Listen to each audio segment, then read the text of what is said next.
যতক্ষণ আপনি এই ওমরা করেননি তার আগ পর্যন্ত ইত্তেবা এই অবস্থায় ডান পা দিয়ে ঢুকলেন, ঢুকে মসজিদে গেলে তখন যদি কোনো ওয়াক্তিয়া নামাজ ডিউ হয়ে থাকে তাহলে ওয়াক্তিয়া নামাজ পড়তে হবে।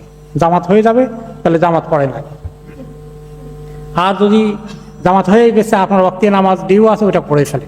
কাজে ফরজ নামাজ না থাকলে কোনো নফল নামাজ পড়া যাবে না, কোনো তাহিয়াতুল মসজিদ নাই, সোজা কোথায় যাব? তাওয়াফ করতে যাব। এই সময় ওমরা ডিউ আছে, যেটা তাওয়াফ ওয়াজিব আছে, ফরজ আছে, ফরজ আগে আদায় করতে হবে। তাওয়াফটা যে কোনো জায়গা থেকে শুরু করা যাবে না। আপনার হোটেল এই পাশে আছে, ওই পাশে আছে, এই পাশে আছে, এই পাশে আছে, আপনি যে কোনো পাশেই থাকুন না কেন, ঢুকলে যে কোনো গেট দিয়ে ঢুকতে পারেন, কিন্তু আপনি যে কোনো জায়গা থেকে তাওয়াফ শুরু করতে পারবেন। আপনাকে ঘুরে ঘুরে যেতে হবে কোন জায়গায়, হাজরে আসওয়াদের কোন, এখনো তাওয়াফ নিয়ত করেন নাই।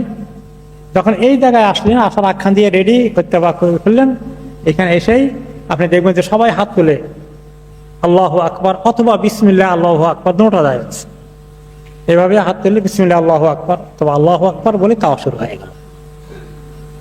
একটা দোয়া আছে, যদি কেউ বলতে পারে ভালো, না বলতে পারলে অসুবিধা হবে না। এবার তাওয়াফ শুরু হয়ে গেল, আপনি যে সুন্দর সুন্দর আজকার যেগুলো আছে এগুলো পড়া শুরু করে দিবেন। 4 নম্বর কর্নারে যখন আসেন, এটাকে বলে রোকন ইয়ামানি, ইয়ামানি কর্নার, ওখান থেকে ওইদিকে ইয়ামান নাম সেভাবে দেওয়া হয়েছে।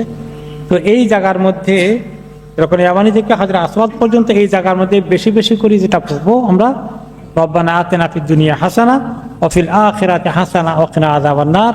তাওয়াফ অবস্থায় যদি ওযু চলে যায় তাহলে তো তাওয়াফ করা যাবে না, তাওয়াফের ওযু লাগবে, তাহলে আপনি ওযু করতে যাবেন। তাওয়াফের মাঝখানে যদি নামাজের আজান হয়ে যায় তখন তাওয়াফ বন্ধ করে দিয়ে ওইখানে দাঁড়িয়ে নামাজ পড়া যাবে। নামাজের পরে আপনি চাইলে ভাঙ্গাটা যেটা ভাঙছিলেন ওইখান যদি 1-2 কদম আগে না গিয়ে থাকেন তাহলে আপনার ওটা ঠিক আছে, ওটাকে আপনি ধরতে পারেন। কেউ কেউ বলেছেন সতর্কতার জন্য এটাকে এইটার গণনা বাদ দাও, 3.5টা হয়ে গেছে, 3.5টা বাদ দিয়ে 3টা ধরো, ওই ভাঙ্গাটা এমনি হেঁটে গিয়ে কমপ্লিট করে তারপরে পুরোটা কর, দুটোটা যায়। তাওয়াফের জন্য ওযু শর্ত, এটা মনে রাখতে হবে।